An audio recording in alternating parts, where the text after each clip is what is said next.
Hello दोस्तों, कैसे हैं आप लोग। एक बार फिर से आप लोगों का बहुत स्वागत है टीवी9 भारतवर्ष के डिजिटल प्लेटफॉर्म्स पर। इस वक्त आप मुझे फेसबुक, यूट्यूब और ट्विटर पर लाइव देख रहे हैं। और देखिए, गाजा युद्ध का आज 21वां दिन है और आज अड़ी में मैंने 21वें दिन एक बहुत बड़ा जो अपडेट है, इनफैक्ट कई सारी जो घटनाएं घटी हैं उनको साथ समअप करके ये बताया कि ये युद्ध कभी भी आउट ऑफ कंट्रोल हो सकता है। और आज मैं आपको यही बताने आया हूं। अगर आपने वो शो देखा होगा तो हमारे साथ जो एक्सपर्ट्स हैं उनकी बातें भी आपने सुनी होंगी। वो बात मैं आपको यहां नहीं बता सकता, उनका लब्बो-लुआब बताने की कोशिश करूंगा, लेकिन जो ओरिजिनल जो वहां पर आप सुनते हैं फर्स्ट हैंड, वो सबसे बड़ी एसेट होती है। और इसीलिए मैं हमेशा आप लोगों से अपील करता हूं, शो के पहले आपको आता हूं, बताता हूं कि क्या कंटेंट आज मैं लेकर आ रहा हूं, क्या मुद्दे आज मैं लेकर आ रहा हूं। शो के बाद आता हूं तो आप लोगों से बातचीत करने की कोशिश करता हूं, लेकिन वो जो शाम को 6 बजे अड़ी हम लेकर आते हैं उसका कोई मुकाबला नहीं है। और शायद इसीलिए वो शो नंबर 1 है। आपको मालूम है, देश का नंबर 1 शो बन गया है अड़ी शाम 6 बजे के बैंड में। टीवी9 भारतवर्ष तो लगातार निर्विवादित तरीके से लीडर है ही, और वो लगातार रेटिंग्स में ऊपर जा रहा है। टीवी9 भारतवर्ष के प्राइम टाइम शोज में से शाम 6 बजे का शो भी देश का नंबर 1 शो बन गया है। और इसलिए मैं आप सभी को बहुत बहुत बधाई देता हूं, क्योंकि आपका अपना शो है। आप लोगों का बहुत आभार जताता हूं, आपको बहुत शुक्रिया देता हूं कि आपने इतना प्यार हमें दिखाया। पूरी कोशिश करेंगे कि आपकी उम्मीदों पर ऐसे ही खरे उतरते रहें। पूरी कोशिश करेंगे कि आगे भी आपको इसी तरह तथ्यों से भरपूर दिन की या उस समय की जो सबसे बड़ी खबर हो उस पर एक अच्छी डिबेट आपके लिए लेकर आएं, ताकि आप कुछ साथ लेकर जाएं। आज हमने क्या दिखाया? आज हमने दिखाया कि कैसे यह युद्ध अब आउट ऑफ कंट्रोल हो सकता है। कैसे पुतिन ने बाइडेन को गाजा युद्ध पर एक ओपन चैलेंज दे दिया है। कैसे यहां पर बाइडेन इस युद्ध को एंटी इस्लामिक बनाने से रोक रहे हैं। कैसे हिजबुल्लाह ने नेवी को धमकी दी है इजराइल की कि वो उसका शिकार करेगा। कैसे ईरान के समर्थित गुटों पर अमेरिका ने सीरिया पर अटैक किए हैं। ये सब हमने दिखाया है। लेकिन इन सब के बीच सबसे पहले बात पुतिन के ओपन चैलेंज की। गाजा युद्ध में बाइडेन को पुतिन का ओपन चैलेंज एक तस्वीर के जरिए आया। वो तस्वीर 3 लोगों की है। वो हमने अपने शो अड़ी में दिखाई शाम 6 बजे। इस तस्वीर में बाईं तरफ हैं अली बाघेरी कानी, जो ईरान के उप विदेश मंत्री हैं। बीच में है मध्य पूर्व में रूस के विशेष दूत मिखाइल बोगदानोव, और दाईं तरफ हैं हमास के अंतर्राष्ट्रीय संबंधों के प्रमुख मूसा अबू मरजौक। इजरायली मीडिया के मुताबिक मॉस्को में रूस, ईरान और हमास के नेताओं की मीटिंग हुई है। कोट अनकोट मॉस्को में हमास, ईरान और मॉस्को के यानी रूस के नेताओं की मीटिंग हुई है। यानी रूस ने इनका वेलकम किया, इनकी अगवानी की है। और गाजा युद्ध के बीच ऐसा पहली बार हुआ है जब एक साथ ईरान और हमास के नेताओं संग रूस के किसी बड़े नेता ने बैठक की है। यह पहली बार हुआ है। और यह पहली बार हुआ है कि इस युद्ध के बाद रूस जैसा कोई बहुत बड़ा देश, एक सोवरेनिटी वाला कंट्री, सोवरेन कंट्री, एक ऐसा कंट्री जो दुनिया की बहुत बड़ी ताकत है, वो एक नॉन स्टेट एक्टर से मिल रहा हो। वो एक ऐसे एक्टर से मिल रहा हो, वो एक ऐसे संगठन से मिल रहा हो जिस पर आतंकवादी हमले करने के आरोप हो, जिस पर आतंक फैलाने के आरोप हो, वो उनसे मिल रहा है। खैर, अब ये क्या है?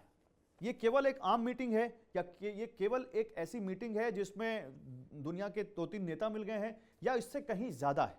तो जाहिर सी बात है, अगर आपने आज का अड़ी देखा हो तो आपको पता है कि इससे कहीं ज्यादा है। पुतिन ने बाइडेन को मिडिल ईस्ट में अपने एक्टिव होने के प्रॉपर मैसेज दे दिए हैं।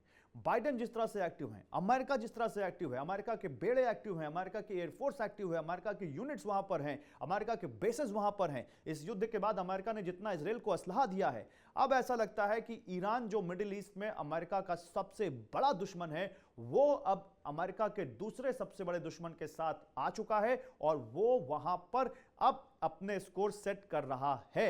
रूस जिस तरह से यहां मैसेज दे रहा है, यानी वो कह रहा है कि वो भी मिडिल ईस्ट में अब बहुत एक्टिव होने वाला है, जो इस वॉर के आउट ऑफ कंट्रोल होने का सबसे बड़ा संकेत है। यानी ईरान आ गया, रूस आ गया, इधर अमेरिका आ गया, तब बच क्या जाता है? बच क्या जाता है? यूक्रेन में यही तो हुआ है कि अमेरिका यूक्रेन के साथ लगातार है, फुट सोल्जर नहीं भेजे हैं उसने, लेकिन लगातार वो वहां पर यूक्रेन को मदद दे रहा है रूस के खिलाफ। अब यहां पर अगर फुट सोल्जर है, यहां पर अगर उनकी बेसेस हैं, यहां पर मिडिल ईस्ट में उनके बेसेस पर हमला होता है तो क्या होगा? यही आज का सवाल है। देखिए, इस बैठक में हमास के नेताओं ने रूस और ईरान के नेताओं को इजराइल से जारी जंग की ताजा जानकारी दी। ये उन्होंने कहा। उन्होंने हमास ने ताजा जंग पर रूस के राष्ट्रपति व्लादिमीर पुतिन के रुख और रूसी कूटनीति की तारीफ की। इस बैठक में मध्य पूर्व में पुतिन के विशेष दूत मिखाइल बोगदानोव ने फिलिस्तीनी लोगों के अधिकारों का समर्थन किया और गाजा में मानवीय गलियारा खोलने के साथ साथ संघर्ष विराम के लिए रूस की कोशिशों का जिक्र किया। वहीं ईरान के उप विदेश मंत्री ने मल्टीलैटरलिज्म यानी बहुपक्षवाद, अंतर्राष्ट्रीय शांति और कुछ खास देशों की एकतरफा कार्रवाई का जिक्र किया। जाहिर है यहां खास देश से ईरान का इशारा अमेरिका के लिए ही है। दरअसल इस मीटिंग के जरिए पुतिन ने बाइडेन को सीधा मैसेज दिया है कि मध्य पूर्व में रूस अब भी सबसे बड़ा पावर ब्रोकर और शांति की पहल का सबसे बड़ा प्लेटफॉर्म है। यह सबसे बड़ा मैसेज यहां पर उसने दिया है, सबसे बड़ा पावर ब्रोकर और शांति की पहल का सबसे बड़ा प्लेटफॉर्म। जो युद्ध अभी तक इजराइल और हमास के बीच दिख रहा था, अचानक उससे जुड़े कई किरदार दुनिया में एक्टिव हो गए हैं। गाजा में इजराइल और हमास की जंग चल रही है, तो सीरिया में ईरान और अमेरिका एक दूसरे के ठिकानों को निशाना बना रहे हैं। मिस्र में भी संदिग्ध मिसाइल हमले से हड़कंप मचा हुआ है। इसे लेकर शक की सुई इजराइल पर थी, लेकिन इजराइल का दावा है कि यह मिसाइल यमन से दागी गई। हमास के समर्थन में लेबनान का हिजबुल्लाह भी इजराइल को निशाना बना रहा है, जिसे इजराइल की तरफ से भी करारा जवाब मिल रहा है। वहीं ईरान भी हमास का लगातार समर्थन कर रहा है और इस बीच मॉस्को में पुतिन के करीबी नेता से हमास और ईरान के नेताओं ने मुलाकात की है। उधर चीन के राष्ट्रपति शी जिनपिंग भी सुपर एक्टिव हैं, क्योंकि इजराइल हमास की जंग से उन्हें चीन के BRI प्रोजेक्ट को फायदा और भारत, मध्य पूर्व, यूरोप आर्थिक गलियारे को नुकसान की उम्मीद है। यानी दुनिया के कई सारे किरदार इस वक्त एक्टिव हो गए हैं। दुनिया के अलग अलग रीजन्स में, अमेरिका में, यूरोप में, रशिया में, एशिया में, ये तमाम जो किरदार हैं ये एक्टिव हो गए हैं और मिडिल ईस्ट में अपना अपना फायदा देख रहे हैं अपना अपना फायदा, साथ ही अपने नुकसान को भी समझ रहे हैं। इसलिए वो अपने अपने हिसाब से इस युद्ध को देख रहे हैं। लेकिन और भी कुछ चीजें हैं जो इस युद्ध के आउट ऑफ कंट्रोल होने की बात करती हैं। बीती रात इजिप्ट में गिरी एक मिसाइल ने, यानी इजिप्ट इजराइल के बगल वाला कंट्री मिस्र, वहां गिरी एक मिसाइल ने भी इस युद्ध के आउट ऑफ कंट्रोल होने के खतरे को और बढ़ा दिया है। आपको दो तस्वीरें दिखाता हूं। दो तस्वीरें मैंने दिखाई एक्चुअली आज। एक तस्वीर थी जहां मिस्र ने सबसे पहले शक्ति प्रदर्शन किया। मिस्र ने जो आसपास के देश हैं उसमें मिस्र पहला देश था जो इस वॉर के बाद सबसे पहले सामने आया और उसने बताया कि हमारी ताकत क्या, शक्ति प्रदर्शन किया। लेकिन उसी में हमने एक तस्वीर और दिखाई कि इजराइल से 200 किलोमीटर दूर मिस्र में एक मिसाइल गिरती है। अब वो मिसाइल किसकी है? वो मिसाइल इजराइल की है? पता नहीं। वो मिसाइल हमास की है? पता नहीं। वो मिसाइल हूती की है? वो मिसाइल ईरान की है? वो मिसाइल हिजबुल्लाह की है? कुछ पता नहीं। लेकिन मिस्र ने बहुत सख्त शब्दों में कहा है कि हम पता लगा रहे हैं कि यह मिसाइल किसकी वजह से गिरी है और हम फिर उसके बाद उसको माकूल जवाब देंगे। यानी अगर कोई इनमें से एक ऐसा देश निकलता है या ऐसा कोई संगठन निकलता है जो मिस्र की इस मिसाइल हमले में शामिल होगा, तो सोचिए फिर यह युद्ध कैसे आउट ऑफ कंट्रोल हो जाएगा। इसके अलावा हमास को ईरान के खुलेआम समर्थन और मध्य पूर्व में अमेरिकी ठिकानों पर ईरान समर्थक चरमपंथी संगठनों के हमले पर वॉशिंगटन ने करारा जवाब दिया है। राष्ट्रपति जो बाइडेन के निर्देश पर अमेरिका की सेना ने पूर्वी सीरिया के 2 ठिकानों पर हमला किया है। अमेरिका के मुताबिक इन दोनों ठिकानों का इस्तेमाल ईरान की सेना और उससे जुड़े संगठन कर रहे थे। इन हमलों को अमेरिका ने आत्मरक्षा में उठाया गया कदम बताया है। अमेरिका ने साफ कहा है कि ये हमले ईरान के उन हमलों का जवाब है जो ईरान की तरफ से सीरिया और इराक में अमेरिकी ठिकानों पर किए जा रहे थे। अमेरिका के मुताबिक ईरान के हमलों में उसके एक कॉन्ट्रैक्टर की कार्डियक अरेस्ट से मौत हो गई, जबकि 21 जवानों को हल्की चोटें आईं। ऐसे में बाइडेन ने ईरान को सबक सिखाने के लिए जवाबी हमले का आदेश दिया।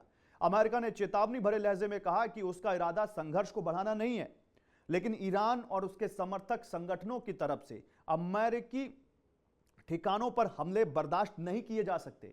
अमेरिका के मुताबिक ईरान इन हमलों से अपना पिंड छुड़ाना चाहता है, लेकिन हम उसे ऐसा नहीं करने देंगे। अगर ईरान के प्रॉक्सी संगठनों का अमेरिकी सेना पर हमला जारी रहा तो अमेरिका अपने लोगों की हिफाजत में कोई भी जरूरी कदम उठाने से हिचकेगा नहीं। अमेरिका ने यह भी कहा है कि उसके जवाबी हमलों का इजराइल हमास युद्ध से कोई लेना देना नहीं है। इसके साथ ही अमेरिका ने गाजा युद्ध में शामिल सभी सरकारी और गैर सरकारी पक्षों से तनाव न बढ़ाने की अपील भी की है। तो ये हम कह रहे हैं कि आउट ऑफ कंट्रोल कभी भी ये युद्ध हो सकता है। जो इसका सबसे बड़ा कारण हम आपको बता रहे हैं, तमाम किरदार जो इसमें हैं, जो इसमें सेट होते हैं, वो ये सारी घटनाएं भी इसमें आप मिला लीजिए तो ये युद्ध कभी भी आउट ऑफ कंट्रोल हो सकता है। इसके अलावा इसके अलावा भी इजराइल कुछ ऐसा कर रहा है जो लगातार इस युद्ध को बड़ा बना रहा है। कल पूरी रात इजरायली डिफेंस फोर्स एक्शन में रही। इजरायली फोर्स अपने मिलिट्री व्हीकल के साथ गाजा में घुसी और जेनिन रेफ्यूजी कैंप के पास उसने इंफ्रास्ट्रक्चर को तोड़ा है और हमास लड़ाकों को पकड़ने के लिए एक एक ठिकाने की तलाशी भी ली है। यह हमने आज अपने शो में दिखाया। इसके अलावा गाजा के 250 ठिकानों पर इजरायली फौज ने एयर स्ट्राइक की है। खान यूनिस में इजरायली बमबारी में हमास का रॉकेट सेंटर भी ध्वस्त हो गया। गाजा में जमीनी ऑपरेशन में आईडीएफ और शिन बेट का एक ज्वाइंट एक्शन दिखा है, जिसमें हमास के खुफिया विंग का डेप्यूटी चीफ शादी बरूद ढेर हो गया और इसके साथ ही हमास के 5 कमांडर भी स्ट्राइक में मारे गए। आज ये भी मेरे शो में शामिल था। और देखिए, हम जब शाम 6 बजे अड़ी का शो लेकर आते हैं तो उसमें हम क्या कोशिश करते हैं कि जो 24 घंटे की, पिछले 24 घंटे की इस युद्ध की जो भी तस्वीर है, जो भी अपडेट है, वो मुकम्मल तस्वीर आपके सामने रखें, पूरा आपके सामने अपडेट रखें और आपको ये बताएं कि ये युद्ध पिछले 24 घंटे में कितना आगे बढ़ा है। और वही आज हमने बताया कि कैसे पुतिन ने इसको बाइडेन को एक ओपन चैलेंज देकर ये बता दिया है कि कैसे वो युद्ध को कभी भी भड़का सकते हैं और कभी भी ये युद्ध बहुत बड़ा हो सकता है। आज हमने यही बताने की कोशिश की अपने शो में।